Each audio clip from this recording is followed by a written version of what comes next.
Recession. For more on this, let's welcome in Georgia Congressman and member of the House Budget and Energy and Commerce Committees, Buddy Carter. Sir, welcome back to the program. Thank you. All right, so Federal Reserve Chair Jerome Powell commented on the state of the economy this week, noting that I don't think the U.S. is currently in a recession. The reason is there are too many areas of the economy that are performing too well. Not in the definition, Congressman, is it? No, it's not. And regardless of the rhetoric coming from the White House, from the administration on what a recession is, the American people know we're in a recession.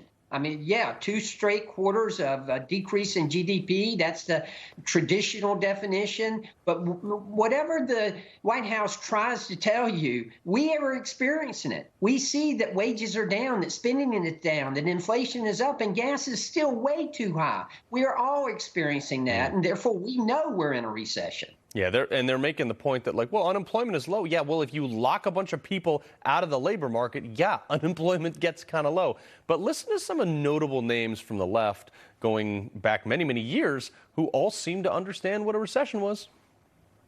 Well, a recession is 2 quarters in a row of negative growth. You don't raise taxes in a recession. The last thing you want to do is to raise taxes in the middle of a recession.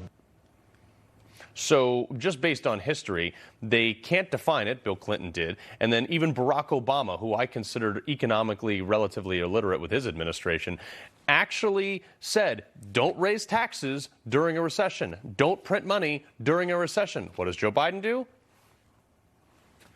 And it's financial insanity. You cannot spin your way out of a recession. You cannot spin your way out of inflation. Why don't they understand that? This is the worst thing that they could possibly be doing right now, is to throw fuel on the fire, to put more money into the economy. We've already got too much money chasing after too few products, and therefore that's what's causing the inflation.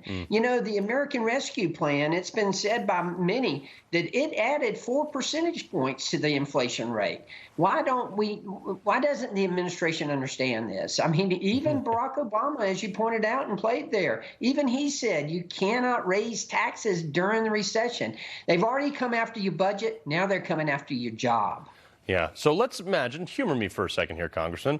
Speaker Buddy Carter, what does he do day one? Day one, first of all, you stop spending. Stop, do no harm, stop spending. Secondly, you unleash American energy. That's what we've got to do. We had energy independence. They threw it away. And thirdly, you roll back the regulations. That's what's stifling our economy right now. We've got too much money in there. We've thrown away energy independence, and we're overregulated. So if we do that, we can get out of this mess, and relatively quickly. Yeah, I mean, these are all noble concepts. Now, of course, you know, over the history of time, you've done these policies, or Republicans have implemented these policies, and what was the result? Absolutely, it worked. I mean, look at the Trump administration. Look at the Jobs Act and what we accomplished there. We had the economy was humming. This administration, the first thing they did when they got into office was to declare war on fossil fuels, which resulted in higher gas prices and resulted in energy prices increasing, which is what has led and been the stimulus, if you will, for the current recession that we're in right now. Yeah.